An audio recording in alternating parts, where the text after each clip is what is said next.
지난 목요일에 초등학교와 대학교 동창인 친구의 딸 장례식에 다녀왔습니다.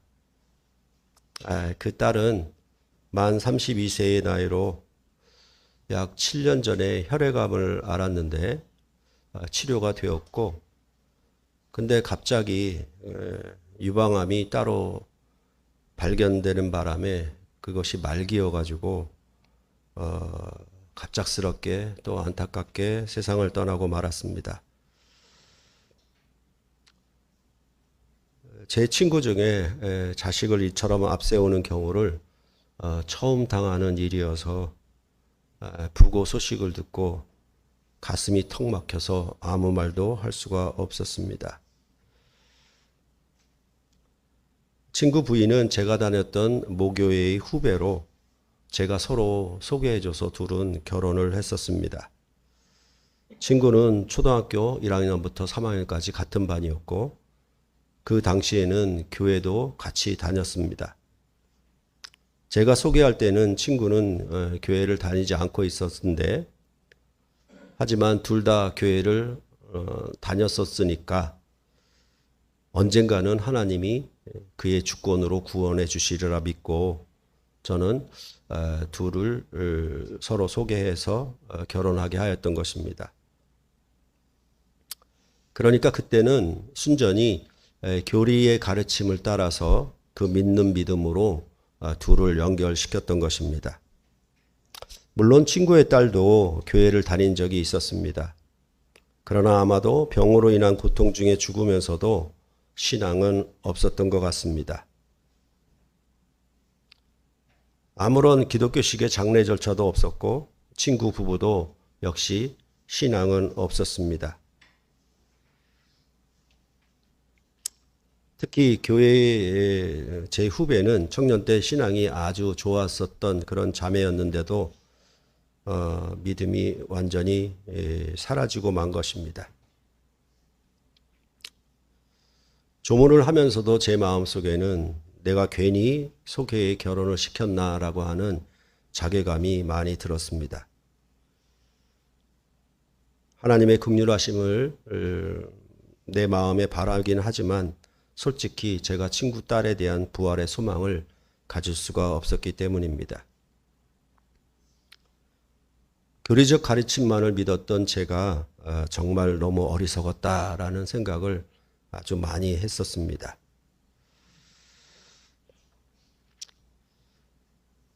오늘 설교 본문에 사두개인들도 부활이 없다라고 주장하는 자들이었습니다. 사두개인들은 구약의 사독 계열의 제사장 가문에 속하였고, 그들은 구약 성경 가운데서도 오직 모세가 기록한 모세 오경만이 하나님이 주신 말씀으로 믿고 있는 자들입니다. 이 사두개인들이 예수님께 와가지고 자기들이 알고 있는 모세가 써준 가르침인 수혼법, 형사취수법 아니면 연혼법 이렇게도 불려집니다. 그 법을 가지고 모세의 말씀을 가지고 물어본 것입니다. 이 수혼법은 맏아들이 결혼하여 자식을 낳지 못하고 죽으면 둘째가 형수에게로 들어가 자식을 낳아주도록 하는 법입니다. 이 수혼법의 취지는 형의 이름이 없어지지 아니하도록, 그리고 형이 받은 상속받은 기업이 없어지지 아니하도록 그 이름을 이어주는 것입니다. 그러니까 죽었어도 이름은 산, 그런 의미로 이 수혼법이 주어졌다라고 보시면 되겠습니다. 이것은 단지 그 형제들끼리만 수혼법으로 이어지는 것은 아닙니다. 친족 가운데서도 그 순위를 따라서 죽은 친족이 만일 아이를 낳지 못하고 죽으면 친족 순위를 따라서 그 기업을 이어주도록 그것을 기업을 무른다라고 얘기를 하죠.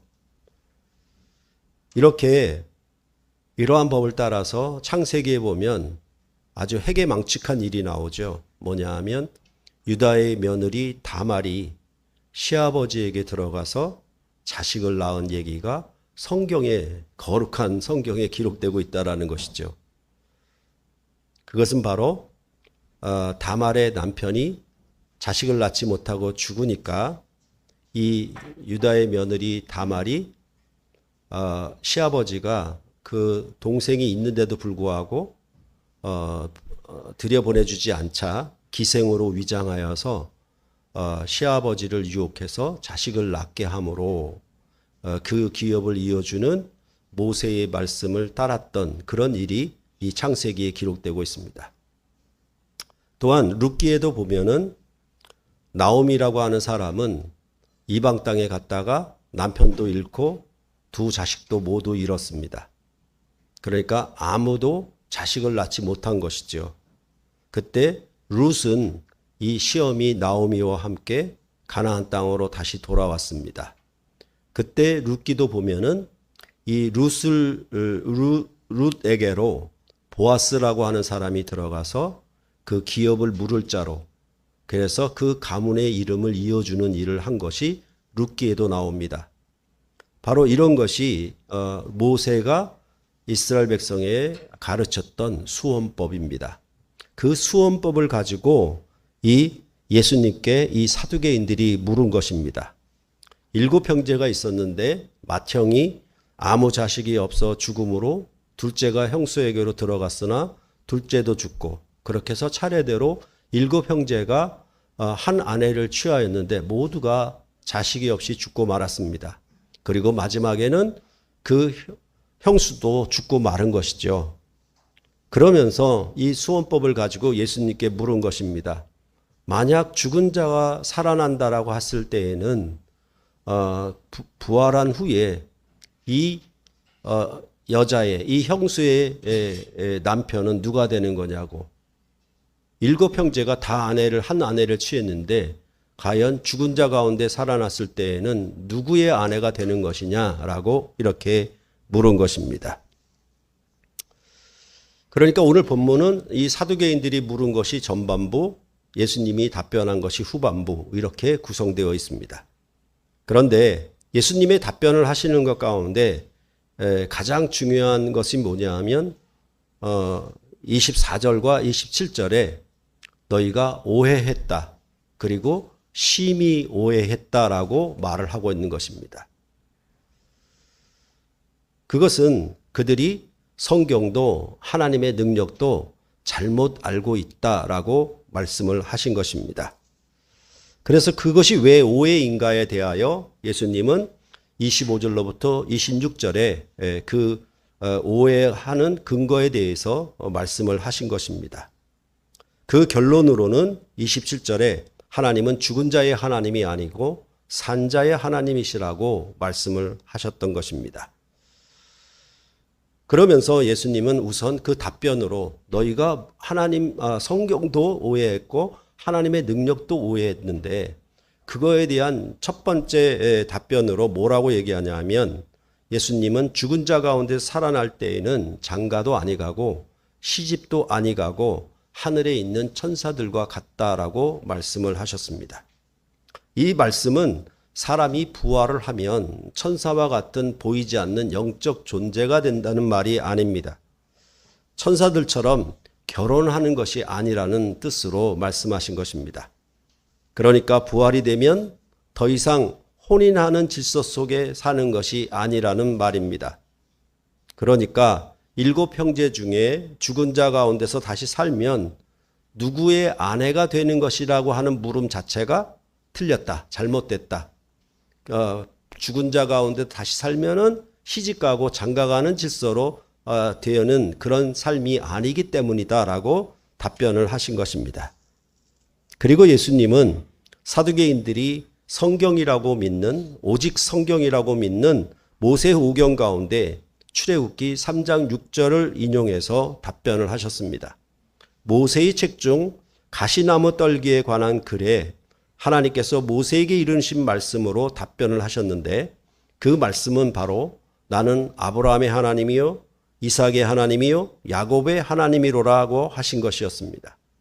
그러면서 이 말씀은 너희가 읽어보지 못하였느냐라고 물으신 것은 너희가 성경도 오해하는구나, 그런 뜻이 거기서 담겨 있습니다. 하나님은 아브라함의 하나님도 되시고 그의 상속자인 이삭의 하나님도 되시며 또한 야곱의 하나님도 되십니다. 이러한 말씀의 의미는 무엇입니까? 쉽게 우리가 생각하자면 아브라함이 죽었습니다. 그러나 하나님은 살았습니다. 이삭도 죽었습니다. 그러나 하나님은 살았습니다. 야곱도 죽었습니다. 그러나 하나님은 살았습니다.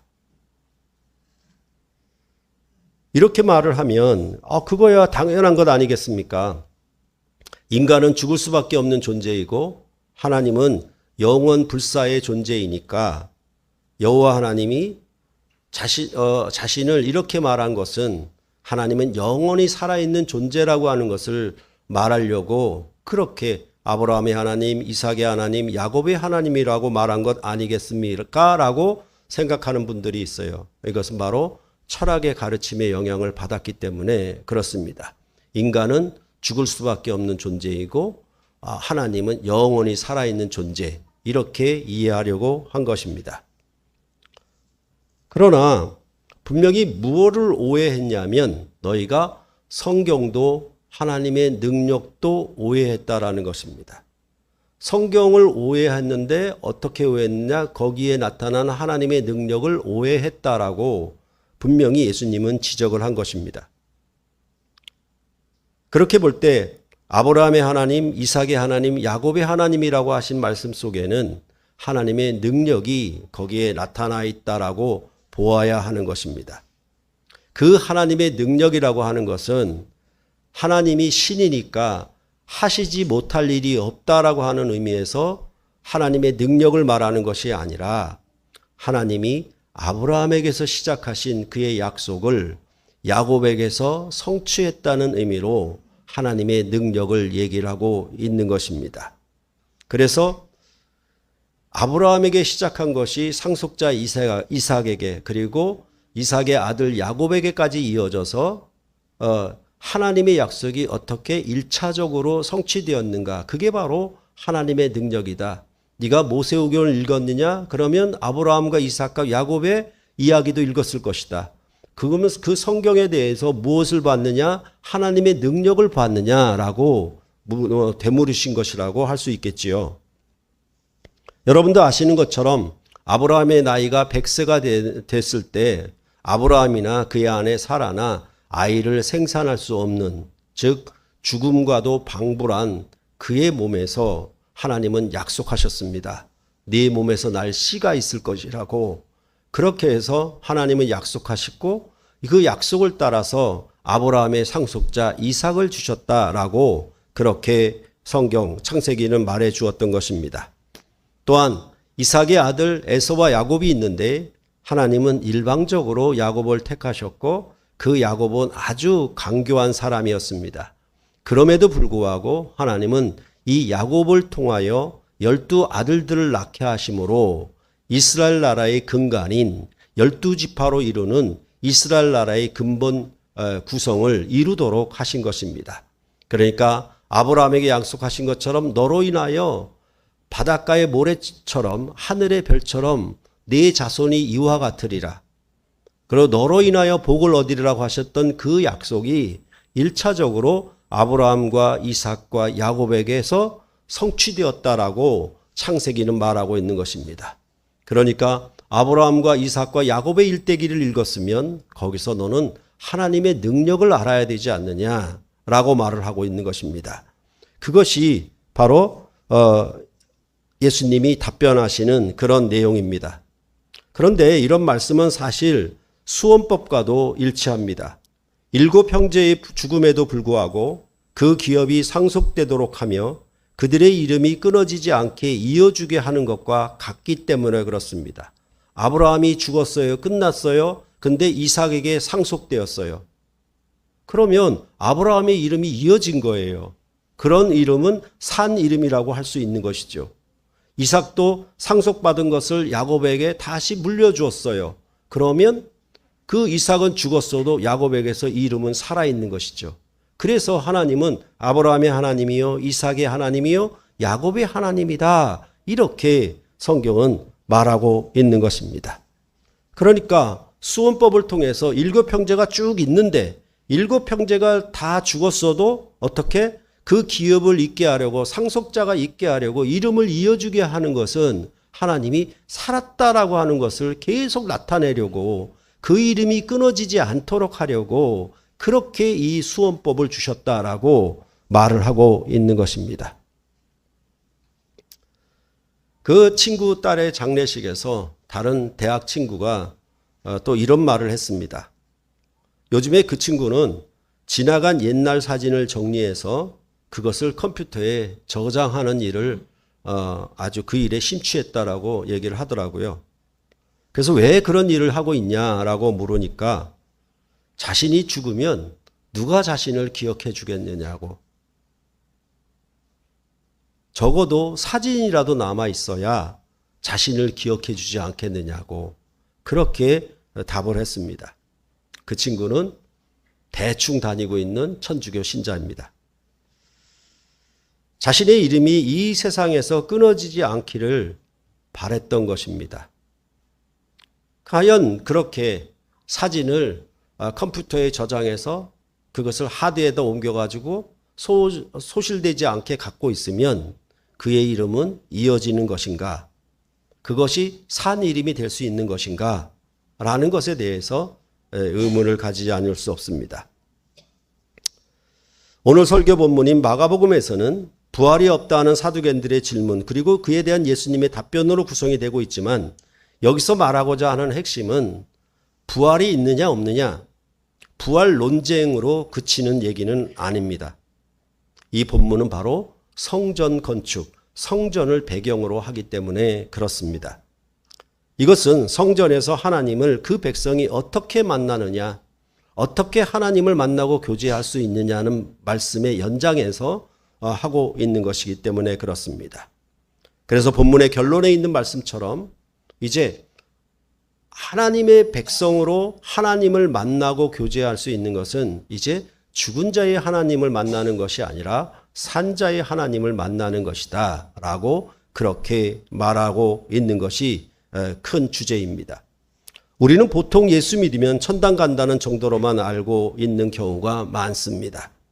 예수를 믿고 난 후에 우리는 어떻게 하나님과 만나고 교제하는지, 세례받은 후에 입교하신 후에 어떻게 하나님과 만나고 교제하는지에 대한 이해는 거의 없는 경우가 많습니다. 그것은 바로 오늘 본문에 있는 말씀처럼 사두개인들에게 하신 말씀처럼 성경도 하나님의 능력도 오해하고 있기 때문인지도 모릅니다. 말을 바꾸어서 부부가 결혼해서도 어느 공간, 어느 장소에서 최종적으로 사는 것이 중요합니까? 천국과 같이 화려한 집에서 사는 것만이 목적인 것입니까? 그렇지 않습니다. 결혼을 한 후에 결혼에 걸맞는 사랑으로 함께 교제하며 만나는 것이 더 중요한 목적입니다. 미래에 마지막에 저 천당에 간다는 목적도 있겠지만은 그보다 더 중요한 것은 결혼하면서 결혼한 후로 부부가 함께 한 집에서 무엇으로 만나고 교제하는 것인가가 더 중요합니다. 이렇게 물어볼 수가 있죠. 부부가 서로 지금 죽은 자로 만나고 있는 겁니까? 아니면 부부가 지금 산 자로 만나고 있는 겁니까? 그렇게 물어볼 수가 있어요. 즉, 다시 말해서 부부간의 사랑의 교제가 끊어졌다면 부부는 죽은 자로 만나고 있는 것이죠. 부부가 사랑으로 충만해서 만나고 교제하고 있다라고 하면 그것은 산 자로 만나고 있다라고 말할 수가 있는 것입니다. 그랬을 때 만약에 부부가 사랑이 없이 만나고 교제하는 한 공간이 아무리 화려하고 아무리 비싼 집이라 하더라도 그것은 죽은 거와 다른 바가 없다라는 말입니다. 이렇게 부부가 살 동안에 사랑으로 한 집에 거하면서 남편과 아내가 사랑으로 만나고 교제하는 것이 사실은 영원한 교제는 아니지요. 죽음이 갈라놓기 때문에 그렇습니다. 실제로 보면 부부간의 교제는 뭐가 어려 있냐면 항상 죽음의 권세가 이렇게 어려 있다라고 보시면 되겠죠.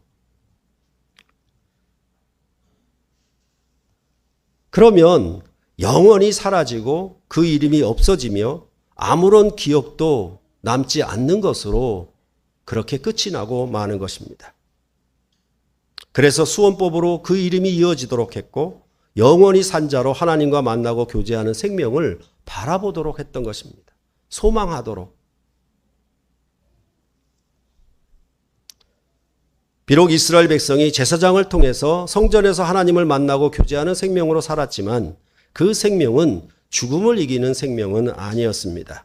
그래서 히브리서 10장 11절에 제사장마다 매일 서서 섬기며 자주 같은 제사를 드리되 이 제사는 언제나 죄를 없게 하지 못하였거니와 라고 말을 하고 있는 것입니다. 이스라엘 백성이 비록 제사장을 통해 하나님을 만난다 하더라도 죄를 없게 하지 못하였기 때문에 죽음을 이기지 못한 교제였다라고 그렇게 이스라엘 백성, 구약 백성들이 하나님을 만나는 것을 그렇게 말했던 것입니다. 왜냐하면 이것은 신의 산의 여호와 하나님이 이스라엘 백성을 그렇게 만났기 때문에 그런 거예요. 신의 산 꼭대기에 하나님이 임하셨는데 이스라엘 백성이 산 위에 올라가서 하나님을 보려고 하다가 죽을까 하노라, 너희를 돌격할까 하노라, 너희를 칠까 하노라고 말씀하셨기 때문에 이스라엘 백성은 항상 하나님을 만난다는 전제가 죽을까 봐 두려워서 만나는 그런 교제였다라고 말씀을 하고 있는 것입니다. 그러니까 이 제사장들도 사실은 뭐냐 하면 이 수원법처럼 죽음을 이기지 못한 형제들이라고 할 수가 있겠죠. 그렇기 때문에 제사장들도 바뀌어야 합니다. 아브라함과 이삭과 야곱이 죽음을 이기지 못했으나 하나님은 산자로서 그들과 함께 했던 것처럼 하나님은 이 제사장들 안에서 역시 산자로 자기 백성을 만나는 것을 약속하고 희망하도록 그렇게 했던 것입니다. 그렇게 해서 그런 죽음을 이기지 못한 제사장을 통해서 매일 섬기며 해마다 같은 제사를 드리는 걸 반복함으로 그들은 무엇을 바라봤냐면 영원한 제사장, 영원한 만남과 교제가 나타나기를 소망하고 바라도록 하나님은 그렇게 한 것입니다. 그러니까 사실은 이 제사장은 결국은 뭐냐 하면 하나님의 신부 역할을 한다라고도 볼 수가 있는 거예요.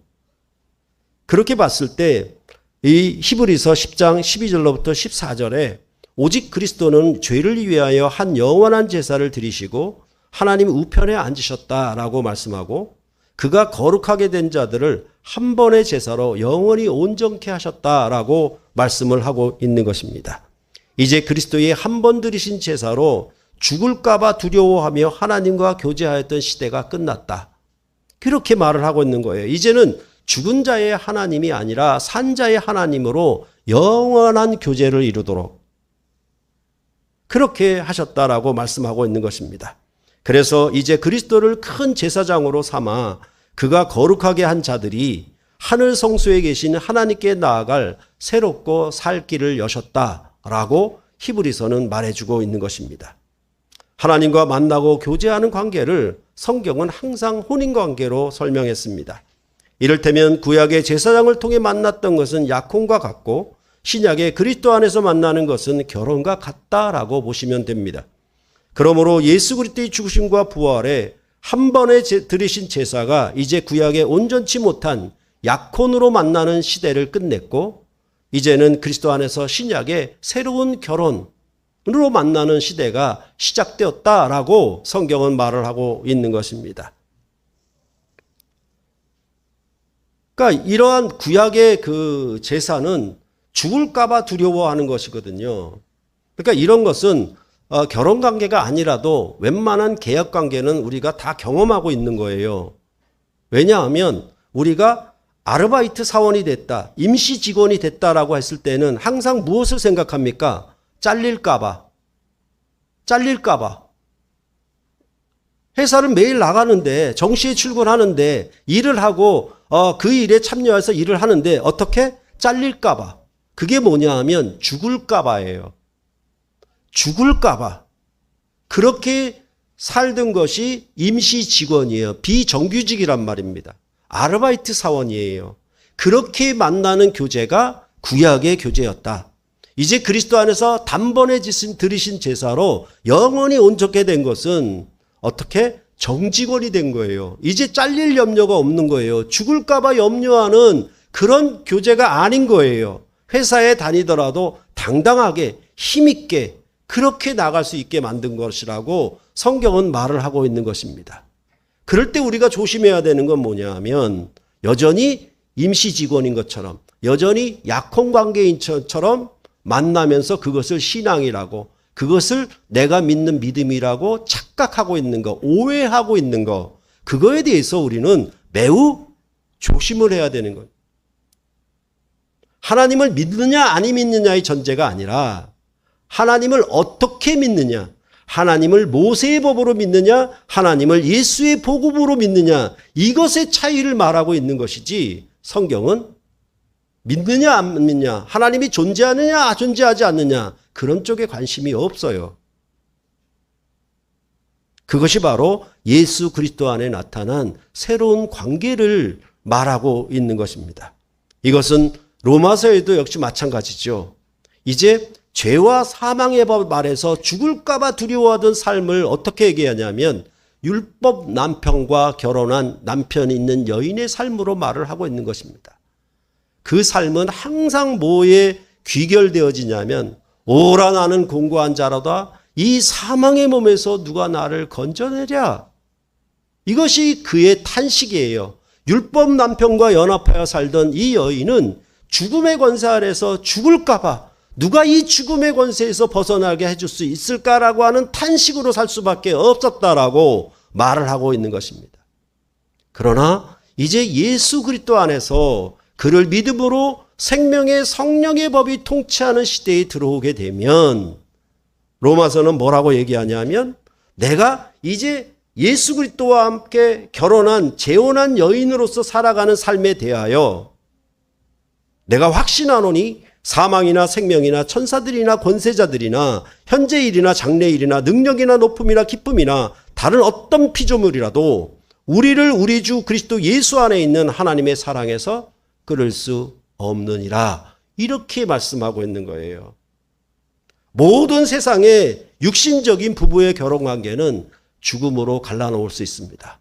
그러나 그리스도 안에서 신부된 교회가 그리스도를 신랑으로 교회는 신부로 놨던 교회는 어떤 사망이나 어떤 생명이나 어떤 권세자들도 그리스도의 사랑에서 끊을 수 없는 관계로 임했다라고 그렇게 말을 하고 있는 거예요. 그러니까 성경은 단순히 예수 믿었으니까 나중에 천당 갈 거야 이런 게 아니라 무슨 얘기를 하고 있냐면 예수를 믿었냐 그러면 그리스도의 사랑에서 끊을 수 없는 만남과 교제를 이루면서 살아. 그게 바로 부활이요 생명이요 능력이라고 그렇게 성경은 말을 하고 있는 것입니다. 예수 그리스도의 죽으심과 부활을 믿음으로 이제 교회는 영원히 산 자의 하나님으로 만나는 새로운 시대에 참여하게 된 것이에요. 그것도 가장 더럽고 가장 비천하였던 7 귀신 들렸던 막달라 마리아가 산자이신 부활의 하나님 곧 주님을 가장 첫 번째 대면함으로 말미암아 가장 큰 수혜와 혜택을 누린 것이라고 그렇게 말씀하고 있는 것입니다. 그러므로 부활을 믿는 것은 단지 이 다음 세상에서 부활할 것을 믿는 정도에 그치는 것이 아닙니다. 구약의 이스라엘 백성이 죽음의 권세를 이기지 못하여 성전에서 만났던 하나님과의 교제가 아니라 이제는 새 이스라엘인 교회가 죽음의 권세를 이기신 큰 제사장이신 예수 그리스도로 말미암아 성전에서 만나는 새로운 교제, 새로운 살 길이 우리에게 열려서 그것을 누리는 것, 그것이 바로 부활을 믿는 구원이요 생명이라고 성경은 말하고 있는 것입니다. 이러한 신약 백성의 만남과 교제를 히브리서는 또 이렇게 말을 합니다. 참마음과 온전한 믿음으로 하나님께 나아가자. 우리에게 큰 제사장이 계심에 참 마음과 온전한 믿음으로 하나님을 뵙고 만나러 나아가자 이렇게 얘기를 합니다. 그러면서 뭐라고 얘기하냐면 모이기를 패하는 어떤 사람들의 습관과 같이 하지 말고 오직 권하여 그날이 가까움을 볼수록 더욱 그리하자. 그 앞에는 형제를 향한 사랑과 선행을 계속해라. 모이기를 패한다라고 하는 어떤 자들의 관습은 뭐냐 하면 약혼과 같은 거예요. 만날 때가 있고 안 만날 때가 있잖아요. 약혼은. 그렇게 살지 말라는 거예요. 즉 구약의 질서로 살지 말라는 얘기예요. 그것은 뭐다? 임시적인 관계니까. 임시직으로 살아가는 거니까. 비정규직으로 살아가는 거니까. 그것을 항상 보다 죽을까 봐 두려워함으로, 잘릴까 봐 두려워함으로 살아가는 관계에 불과하다. 그렇기 때문에 이스라엘 백성은 모이기를 패하는 것처럼 그들은 절기 때만, 정한 날에만 만나고 교제함으로 그 구원과 생명을 누리는 그 정도에 불과했다라고 성경은 말하고 있는 것입니다. 그러니까 이제 죽음의 질서가 끝나고 생명의 성령의 법이 통치하는 부활의 영광의 나라가 임하게 되면 우리는 무엇으로 사는가? 예수의 부활을 믿는다면 예수가 가져온 영원한 질서, 온전한 생명을 교제함이 우리에게 생명과 구원이 되는 것을 반복함으로 무엇을 바라보는가? 이제 시집가고 장가가는 질서가 없어지는 영원한 부활의 나라로 완성되는 것을 희망하면서 살아가는 것이 그리스도인의 삶이라고 성경은 말을 하고 있는 것입니다. 그러니까 그날이 가까우면 보면 볼수록 모이기를 패하는 습관이 없어져야 한다라고 이렇게 히브리서는 말합니다. 이것은 사도행전 2장에 오순절 성령 강림한 예루살렘 공동체가 날마다 집과 성전에서 떡을 떼며 하나님을 찬미했다는 말씀과 연속되는 개념이에요. 그것은 상대적으로 결혼은 모이기를 패하는 습관이 반복되면 그것은 죽은 결혼입니다. 결혼은 하루라도 한시라도 떨어져 있으면 안 되는, 모이기를 패하면 안 되는 관계이기 때문에 그런 거예요. 그와 마찬가지로 예수를 믿음으로 그의 죽음과 부활을 통해서 그가 우리의 제사장 됨으로 성전에서 하나님과 만나는 이런 신약 백성의 신령한 교제는 결혼과 같이 한시라도 떨어질 수 없는 생명의 교제가 가득한 그런 만남이 되어야 한다라고 그렇게 성경은 말하고 있는 것입니다. 그래서 이것을 로마서도 어떤 것에도 그리스도 안에 있는 사랑의 교제를 끊을 수 없으며 그러므로 이 모든 일에 우리를 사랑하시는 이로 말미암아 우리가 넉넉히 이긴다라고 말씀을 하고 있는 것입니다. 이 사랑의 교제, 그리스도 안에 있는 사랑의 연합과 교제를 끊을 권세가 없다라고, 이런 것이 안 다가온다는 말이 아니라 평탄하고 만사형통인 삶을 살아간다는 말이 아니라 생명이나 사망이나 어떤 권세나 장래일이나 현재일이나 어떤 일이 닥쳐도 그리스도 예수의 사랑에서 끊을 수 없는 온전한 만남과 교제가 예수를 믿음으로 성령 안에서 그 백성에게 선물되었다라고 말씀하는 거예요. 그것은 바로 결혼을 했을 때에는 약혼으로 인해서 닥치는 시련이나 어려움을 해서 파괴되는 정도보다 결혼을 했을 때에는 똑같은 시련이나 어려움이 닥쳐도 그것을 이겨내는 힘이 있는 것처럼 그리스도 안에선 사랑의 교제가 끊을 수 없는 것으로 함께한다라고 그렇게 말씀을 하고 있는 것입니다. 그렇기 때문에 요한복음에서 예수님은 이제 세 번째 제자들에게 오셨는데 그들이 잡은 고기와 떡으로 함께 식사하셨고 그들과 함께 사랑의 교제를 이루었다라고 성경은 말씀을 하고 있는 것입니다. 다시 말해서 교회가 예수를 믿음으로 이 성찬상에서 주님의 살과 피를 먹고 마신다라고 하는 것은 이제 우리는 임시적인 교제가 아니다. 모이기를 패하는 습관과 같은 교제가 아니다. 약혼의 교제가 아니다. 영원한 생명의 교제가, 끊어지지 않는 영원한 교제가 이 성찬상에 참여함으로 자기가 떡을 떼고 이 잔을 먹고 마심을 통하여 나는 그리스도의 몸에 영원히 연합되었고 내 삶은 형제자매들과 함께하는 영원한 교제가 항상 살아있도록, 그래야 산자의 하나님을 섬기고 산자의 하나님, 죽은 자 가운데서 부활하신 하나님을 만나는 성전적 예배가 그것이 옳다. 그렇지 않으면 그것은 부활이 없다라고 하는 사두개인들이 성경도 모르고 하나님의 능력도 모르는 것과 하나도 다를 바가 없다라고 오늘 본문은 말을 하고 있는 것입니다. 우리는 아주 익숙하게 살아가요. 뭐에 익숙하냐면 죽음의 권세 아래서 살아가는 것이 아주 익숙합니다. 그래서 산상수훈에서 말했던 것처럼 형제에게 노하는 자, 형제에 대하여 라가라고 백치라고 하는 자, 형제에 대해서 미련한 놈이라 하는 이것 자체가 전부 뭡니까? 갈라놓는 거기 때문에 죽음의 권세가, 사탄의 권세가 발동하고 있다는 걸 몰라요. 왜? 너도 그렇고 나도 그렇고 다 그렇게 세상 사람들이 살아가니까. 누구누구에 대해서 수근수근하고 비방하고 비판하는 자체가 뭐가 있냐라고 하면 갈라놓으려고 하는 것이죠. 사랑의 교제에서 끊어지게 만들려고 합니다. 그거를 보셔야 돼요. 성령이 있다라고 하면 우리가 지금 어떻게 움직이고 있는지, 어떻게 말하고 있는지 그것에 대해서 보셔야 됩니까? 죽을까 봐 두려워하여 제사장을 통해서 이스라엘 백성이 여호와 하나님을 성전에서 만났던 교제로 함께하는 것인가? 죽음을 이기신 부활하신 산자의 하나님으로 우리가 하나님과 교제하는 생명을 살고 있는가?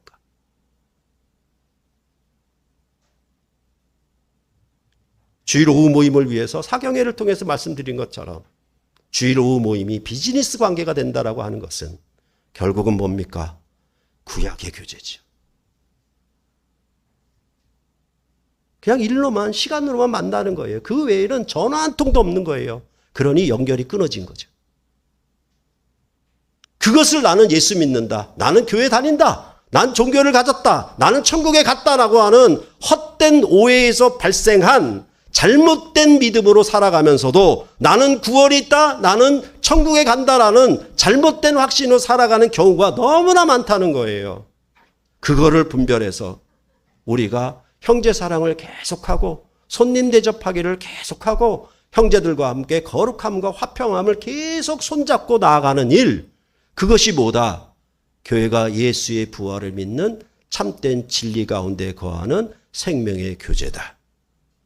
우리가 이렇게 예배함으로, 주일에 예배함으로, 주일만 모이고 주일만 만나고 주일만 서로 인사하고 라고 한다면 그것은 주의 이름으로 구약의 교제, 즉 모세의 이름으로 바꾸어 드리는 제사와 하나도 다를 바가 없다라고 그렇게 말씀을 하고 있는 것입니다.